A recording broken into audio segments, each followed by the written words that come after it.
안녕하세요. 미국 주식하는 임겐입니다. 오늘 미국장 한번 보겠습니다. 구독과 좋아요 부탁해요. 오늘 시장은 기술주의 하락으로 인해 나스닥이 2% 넘게 하락하면서 약세장을 연출시켰고 엔비디아와 넷플릭스가 동시에 급락하면서 시장은 굉장히 흔들리는 모습을 나타냈죠. 우선 3대 지수는 장 초반 이스라엘의 이란 보복 공습에도 불구하고 상승세를 탔지만 넷플릭스는 훌륭한 실적을 발표했음에도 불구하고 내년부터는 유료 멤버십 수치를 발표하지 않을 것이라 밝히면서 9% 이상 급락을 했고 엔비디아 역시 10%나 급락하면서 762달러로 마감해 시가총액은 1조 9천억 달러대까지 쪼그라들어 이번 한 주간만 약 9천억 달러가 증발하는 모습을 나타냈죠. 한편 엔비디아의 주가 하락세는 최근 거침없이 질주하던 슈퍼마이크로 컴퓨터가 23%나 폭락을 했기 때문인데 이에 슈퍼마이크로 컴퓨터의 주가 폭락의 배경은 실적 예비 발표를 아마도 생략할 것이라는 전망이 나오면서 주가는 폭락으로 이어졌고 시장에선 슈퍼마이크로 컴퓨터 실적이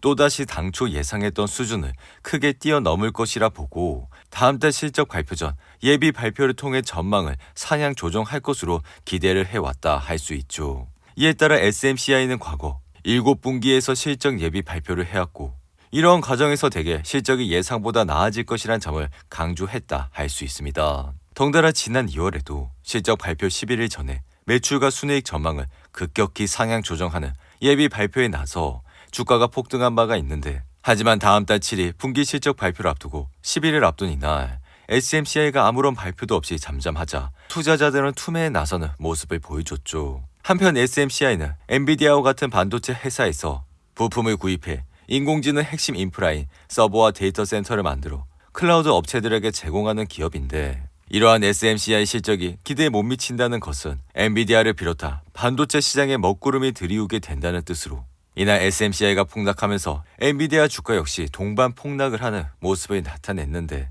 게다가 앞서 네덜란드 광학 반도체 장비 업체인 ASML의 1분기 수주 둔화 소식에 이어 TSMC의 향후 가이던스가 시장의 예상치를 미트하지 못했다는 소식까지 더해지면서 반도체 시장에 대한 우려는 점점 더 커지고 있다 할 수 있죠. 이로 인해 엔비디아의 주가는 장중 낙폭이 좁혀지다 확대되는 양상을 반복한 끝에 10% 폭락을 했고 주가는 762달러까지 내려와 이제는 50일 이동평균선 아래에서 머물고 있다 할 수 있죠. 이에 개인적인 생각은 엔비디아의 주가 모멘텀이 이날로 인해 다소 떨어졌다 생각은 하지만 여전히 펀더멘탈 측면에선 지속적인 성장세를 보여주고 있어 다가오는 1분기 실적이 굉장히 중요해졌다 할 수 있죠. 한편 엔비디아는 올해 초 전고점인 504달러를 찍은 이후 지속적인 상승세를 거치면서 지난 3월 26일엔 963달러까지 오르는 모습을 나타냈는데 하지만 최근 급락세로 인해 아래 보이시는 RSI는 34까지 떨어졌고 오랜만에 30대 초반까지 내려오는 모습을 나타내고 있죠. 한편 현재 진행 중인 이란과 이스라엘의 전쟁은 이스라엘이 이란에 보복 공격을 감행했지만 그 행태가 상당히 제한적인 것에 머물렀다는 분석이 나오면서 다우존스 지수는 상승을 했고 유가는 다시 안정세를 찾았다 할 수 있는데 이로 인해 이란의 이스파한시 근처의 공군 군사 기지에선 밤새 폭발이 일어나 이스라엘의 보복 공격이 확인됐지만 우려와는 달리 공격은 아주 제한적으로 이뤄졌고 양국 사이의 전면적 양상은 전개되지 않았다 할 수 있죠. 이에 개인적인 생각은 이스라엘과 이란이 주변국들의 긴장 완화 촉구에 응답하는 신호를 보냈다 생각이 들며 이는 지난 일주일 동안 미국을 비롯한 서방과 무슬림 주변국들이 이스라엘과 이란에 이 지역에서 더 큰 전쟁을 일으키지 말라고 촉구해 왔기 때문이라 할 수 있는데 한편 최근 시장에 분위기가 냉각되다 보니 돈을 빼는 투자자들은 늘어나고 있어 월스트리트 저널은 최근 기사에서 연기금이 주식에서 수천억 달러를 빼내고 있다며 이 같은 행보는 대형 연기금들이 주식 포트폴리오에서 블록버스터급 성과를 거뒀고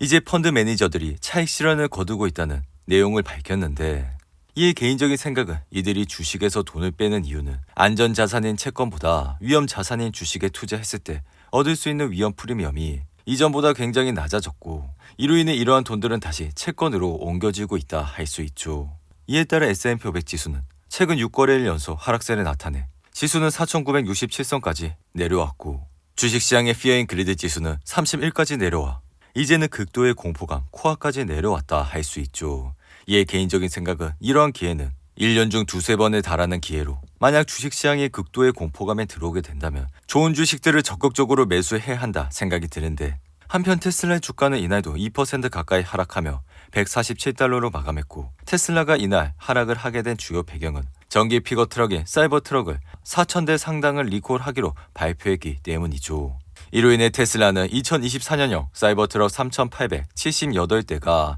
리콜 대상이라 밝혔고, 이는 지난해 11월 13일과 4월 4일까지 생산된 모델이라 할 수 있는데, 이에 이번 리콜은 가속 페달 결함에 따른 것으로 리콜 대상 차량은 무상으로 가속 페달 교체 내지 수리를 받게 되는데, 이에 개인적인 생각은 이번 리콜로 인해 테슬라는 점점 더 나쁜 소식이 더해지고 있다 생각이 들며, 여전히 핵심 지지선들이 차례대로 무너지고 있는 상황이라 테슬라의 주가가 많이 내려왔다 생각은 하지만 다가오는 1분기 실적을 꼭 확인을 하시고 투자를 해주시기 바라며, 이에 테슬라는 이번 실적 발표에서 시장 예상치를 크게 상회를 하고 향후 가이던스마저 환호할 수 있는 수치가 나와야 다시 한번 주가는 상승을 할 수 있을 것이라 생각이 듭니다. 이어 애플의 주가 역시 이날 1.22% 하락해 165달러까지 내려왔고, 애플 역시 최근 AI와 중국 시장 매출이 부진하면서 주가를 연이 흔들리고 있어 심지어 기존 지지선이 170달러를 뚫고 내려오고 있는 상황이라, 개인적인 생각은 애플의 주가 역시 많이 내려왔다 생각은 하지만 애플 역시 다가오는 1분기 실적을 확인을 하고 투자를 해야 한다 생각이 드는데,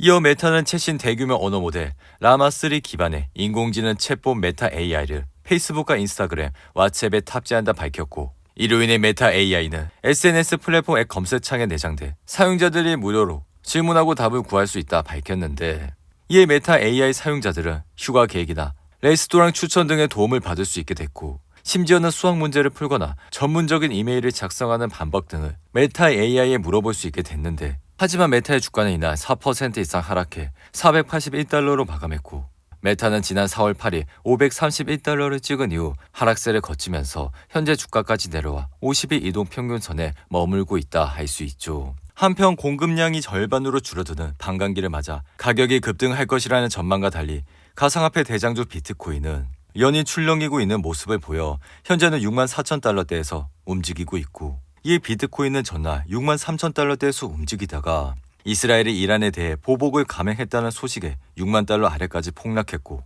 이후 이란의 핵시설이 안전한 것으로 알려지면서 확전에 대한 국제사회에 우려가 나오면서 불안감이 일부 해소돼 가격이 반등을 하는 모습을 나타냈죠. 그리고 에너지 주가인 SLB는 기대치를 크게 충족한 1분기 실적 보고에도 불구하고 주가는 2% 이상 하락했고, 이에 매출은 87억 1천만 달러를 기록했지만 북미 지역의 수익이 전년 대비 감소했다고 밝히면서 주가는 하락을 하는 모습을 나타냈죠. 반면 쇼피파이는 모건스탠리가 회사의 성장 잠재력과 운영에 대한 레버리지 상승이 확대될 것이라 밝히면서 이날 주가는 소폭 상승을 하는 모습을 나타냈고, 금융서비스 회사인 아메리칸 익스프레스는 3.33달러의 주당 순이익을 밝힌 이후 이날 주가는 6% 이상 상승을 하는 모습을 나타냈죠. 오늘도 8분이 넘는 긴 영상 끝까지 시청해 주셔서 감사하고요. 가시기 전에 구독과 좋아요 잊지 마시고, 그럼 저는 다음 영상에서 찾아뵙겠습니다. 감사합니다.